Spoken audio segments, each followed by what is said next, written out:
We are joined by another remarkable young man. Malachi Gumbs is the first place winner of the Goldwin O Caines Speech Competition. Today, for Good Morning SKN's Youth Power, we warmly welcome Malachi as well as his teacher, Sarafina Boynes. Good morning, ladies and gentlemen, and welcome to Good Morning SKN. Good morning. Good morning. Welcome. So what was it like waiting for the judges to announce the winner of the speech competition? And how did you feel when you were announced as the winner? Well, I was very anxious, being one of the first persons doing the speech. Okay. But I still also felt confident that I won, because when doing the speech, I knew that the judges and the audience enjoyed my speech. Oh. I love that response. I was wondering if you were asking me that question as well, because Malachi knows that I can answer that question. The humor here for our viewers is that I was actually the head judge for this competition. So the competition was actually very tight, I have to say, but you exceeded, I guess, everyone's expectations, and you performed really well, Malachi. So congratulations to you and your team as well. See? You still seem flabbergasted. No, I'm telling you, the competition was of such a high caliber, and I imagine, Sarafina, that in terms of the preparation, you can tell us what that was like for you. Well, without letting out our secrets, I can say it was a collaborative effort between the teachers of the English department at the Washington Archibald High School and Mr. Malachi Tucker Gumbs. I can say it was a long 3 weeks, but it was rewarding. I can say that much. So we have a clip of your speech. Let's take a look. Social media is by no means a permanent fix for this dilemma. But in the interim, everyday outlets such as Facebook and WhatsApp can be used to impart instruction, while attempts to master the use of MS Teams continue. Both facilitate efficient communication, exchange of information, and require no technical expertise. Social media, if allowed, can ensure that both students and teachers thrive as they adjust to the new normal. Additionally, the provision of curriculum-aligned content through radio and television will ensure that no student will be disadvantaged. Our very own educators, Mr. Nurish Nital, Mrs. Wendy Edwards, and Mr. Dwight Berridge, had been delivering instruction via radio and television pre-pandemic. Clearly, we do not have to reinvent the wheel. Our Ministry of Education can borrow pages from these luminaries by utilizing other instructors who can systematically assist in the delivery of education.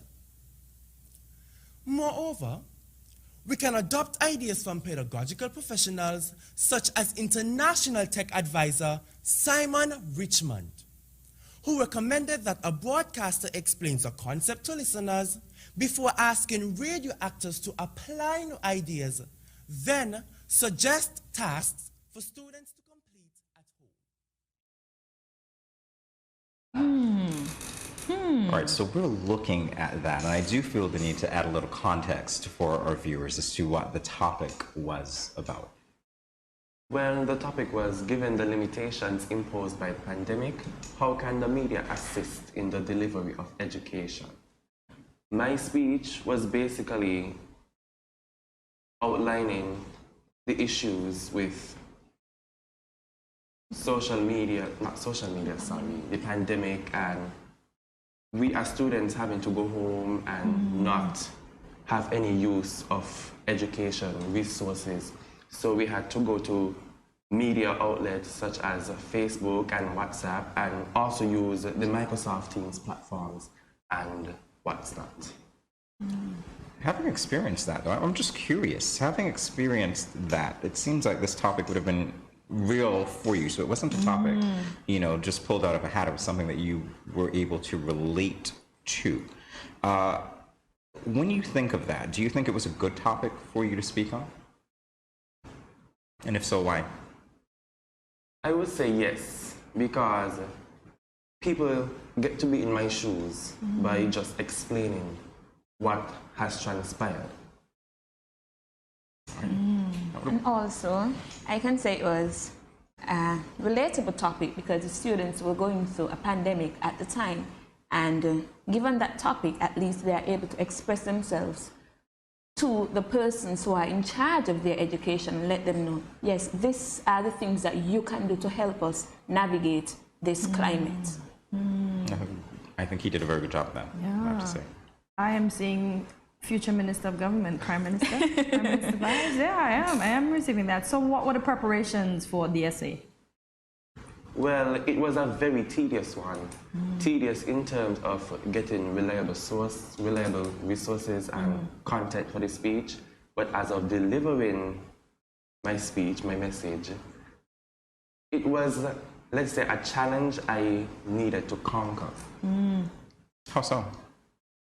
Well, performing, I'm usually a dancer and dramatist, but public speaking was not on my plate. Okay. So it was something that I needed to take a bite at and try something new, just try something new. I know that when it came to the criteria, one of the things that you were assessed on, and we made this public, by the way, was eye contact, not having to rely on the script, etc. So as someone who was not used to speaking publicly, was that something that you had to learn? Well, not really, because as dramatists, we have to learn the scripts and whatever. So it was basically doing that. Okay. And it's all about selling. As I tell my children, it's all about selling the material and making them love it. And you did just that.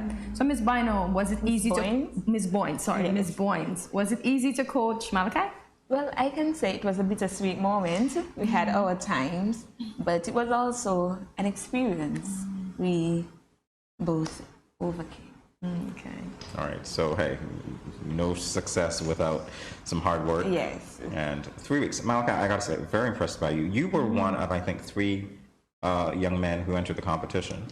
And this was a point that was noted by the Permanent Secretary and the Minister of Education as well, that we have males. He was delighted to see that we had males involved in what seemingly has been a space dominated by females. And yet here we are with the male dominating the competition. So this is a part where, the spectators, the viewers are dying to know what prizes did you win. Obviously you got the title, and that's the one that was coveted above all else. But what else did you win? Well, I got trophies, beautiful trophies, because I love trophies. One for myself, one for the school, and my school also received a rotating plaque. And I also won a Kindle Fire. Oh, yes. Nice. Yes. I'm going to ask you which one of those you prefer. Well, obviously the Kindle. The Kindle, his face lit up when he spoke about the Kindle. That is the one that you actually have the most practical use of, right? So, yeah, that's great. That's great. So, Ms. Boynes or Malachi, can you tell us why should young people engage in public speaking? I believe young people should engage in public speaking because it helps to boost their confidence and it also helps with their communication skills.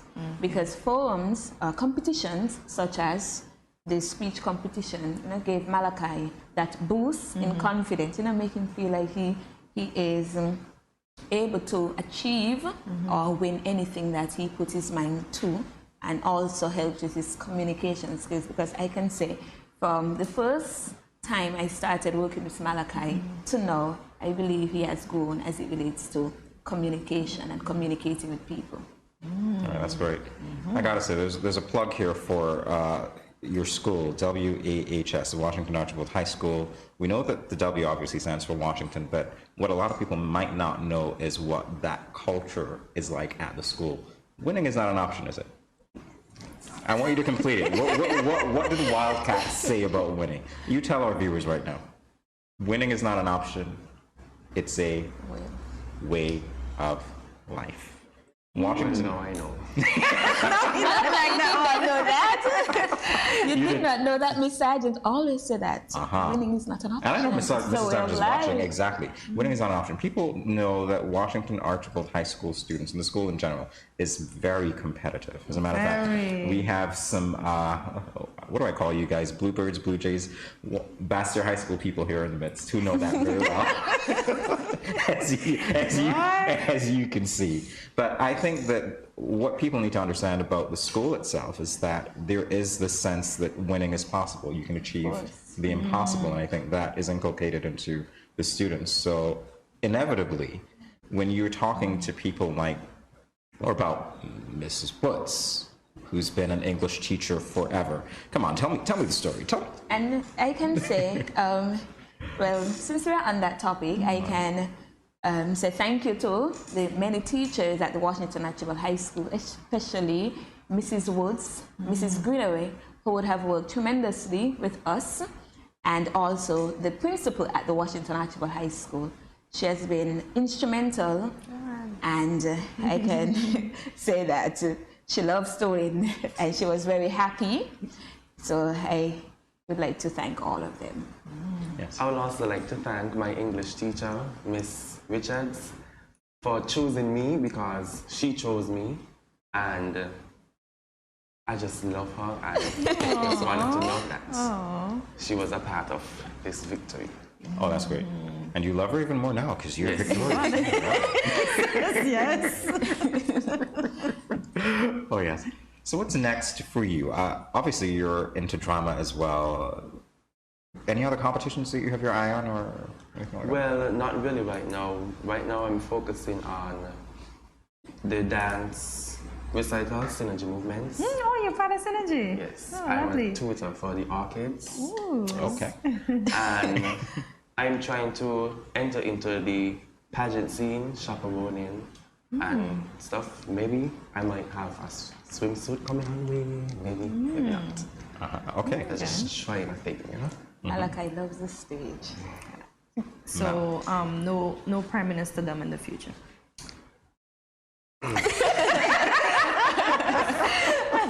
Malachi's tight-lipped all of a sudden. Like, Malachi's not yet. tight-lipped. Not yet. It depends. Okay. Good stuff. So, in terms of the competition, obviously, we've listened to your teacher, Sarafina, talk about the fact that you've grown a lot from the competition.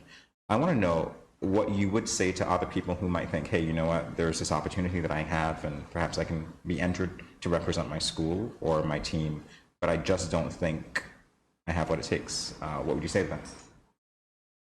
What I would say, this is what I said to my peers in theater arts and other areas. The stage is in front of you, just take advantage of the moment and don't be afraid. Yes, people might talk, people might say negative things, but that can't bother you, that can't, make you less of who you are. So be you and continue doing it.